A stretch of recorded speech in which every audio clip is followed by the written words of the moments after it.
तर आज चाललो होतो ना आपण मग गावाला अकोल्यावरून डायरेक्ट निघालतो आपण लाखनवाडीला. आपला मिनी ब्लॉग बघून घ्या. मग काय झालं पुरं पोट्टे रेडी बा. मग काय डायरेक्ट गाडीत बसलो होतो डायरेक्ट निघालतो आपण लाखनवाडीला जायला. मग जाता जाता पहिले टाकून घेतलं आपण पेट्रोल गाडीत काही पैशाचं. मग पेट्रोल टाकलं मग आलता आपण डायरेक्ट परत वाड्यात. मग काय केलं ना आपण नाश्ता रस्त्यातला समोसा आपण ताकद ना. मग पोचलो होतो आपण डायरेक्ट लाखनवाडीली. मग मस्तपैकी दर्शन केलं ना. हा जो फोटो आहे हा तर तुम्हाला माहितीच अकोल्यावरून आणलेला आहे. मग निघालतो आपण वड्याच्या झाडाखाली जायला. म्हणजे काय ते आपण केलं मग दर्शन मग अजून दर्शन काढून निघालतो आपण मग डबल समाधी मंदिरात जायला लाखनवाडीला. कारण की होती आपल्याला 5ची आरती करणं.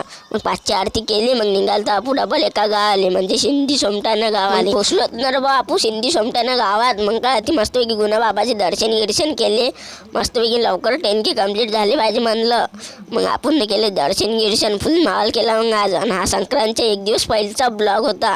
मग निघालतो आता आपण घरी. कारण की आपल्याला घरी जाऊन पतंग आणायला जावं लागेल. मग काय पोट्टो पहिले एकदा जाता तरी म्हणलं पेट्रोल टाकून घ्या. मस्तपैकी पेट्रोल पंपचा व्हिडिओ काढला. मग पोट्टी काढत जात सोडा सांगे येडे झाले. काय सायकलनं जात असे येडे झाले करत राहतो आम्ही फुल ताकदनं. येडे झाले करता पोचलो होतो आपण अकोल्यात. कधी पोचलो तर माहीत बी नाही पडलं बा. फुल येडे झाले करता आलतो अकोल्यात. मग पोट्टो घरी आल्यावर भेटलो ते आपले पलान काय म्हणता 5K करावं लागतात आपल्या गळ्याचे. मग ITI जाऊ शिक्षण काय करत नाही वाटते गळी. ठीक आहे.